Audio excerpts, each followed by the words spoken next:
నా గొప్పతనం లేదు, అది దేవుని యొక్క కృప ఉంది.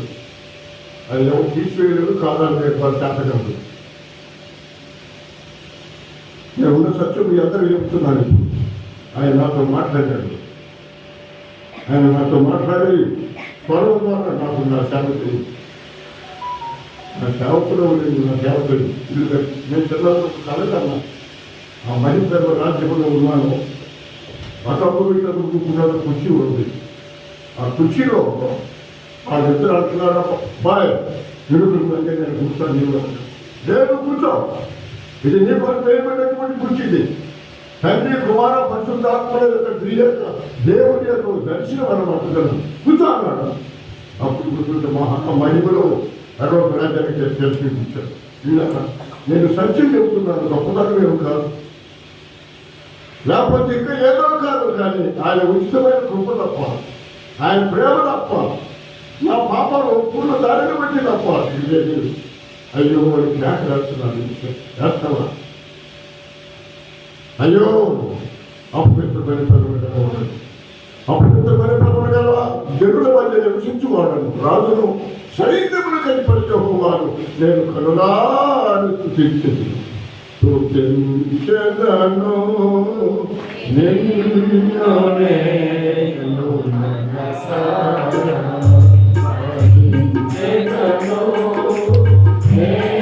స్తుతించెదను నేను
ఇంకొక పట్టణాన్ని జ్ఞాపకం చేసి ముగిస్తాను. 7వ అధ్యాయం 14వ వచనంలో ఆయన రాకడ గురించి యెషయా గారు ప్రవచిస్తున్నటువంటి చాలా మంది ప్రవచించారు. కానీ ముఖ్యంగా యెషయా గారు మాత్రం గట్టిగా 2 సార్లు ప్రవచిస్తున్నారు. 2వసారి 7:14. కాబట్టి ప్రభు దాని యొక్క సూచన మీకు చూపును, ఆలకించండి. కన్యక గర్భవతి అయి కుమారుని కని అతనికి ఇమ్మానుయేలు పేరు పెట్టబడును. హిమాలయాలంటే దేవుడు మనకు తోడు. అంటే మన తోడు ఉంటారని భూలోకానికి వచ్చాడు. వచ్చే నెలలో మనం క్రిస్మస్ పండుగ చేసుకోబోతున్నాం కదా. ఏం పర్లేదు, పరలోకుడు చాలా పని ఉంది ఆయన. కావాల్సిన పనులు దోస్తులు లేదా చనిపోయే వాళ్ళు ఆయన రాజ్యానికి వెళ్ళే వాళ్ళ పని ఉంది, వేసేది పని ఉంది. పరలోకుడు ఏ పని అక్కడ పరలోకుడు చాలా పని ఉంది ప్రభుకి. అదంతా వదిలిపెట్టుకొని వచ్చాడు మన కోసం. నీకేం తేలిగ్గా ఉంది, నీకు లెక్కడే తరంగా ఉంది.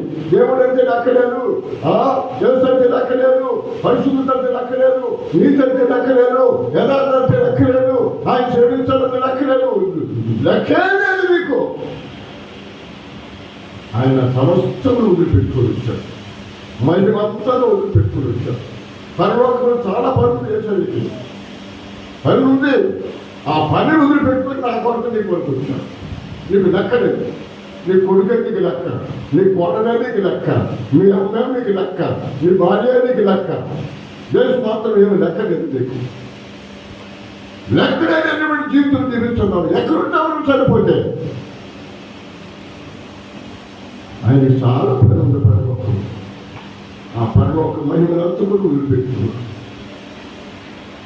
తిమోతికి చెబుతున్నాడు, 1:15 తిమోతిలో మొదటి పరిస్థితులు పౌలు ఇక్కడ ఏం చెప్తున్నా మాట ముగిస్తారు. 1:15 పాపులను రక్షించుటకు క్రీస్తు యేసు లోకమునకు వచ్చిన వాక్యము.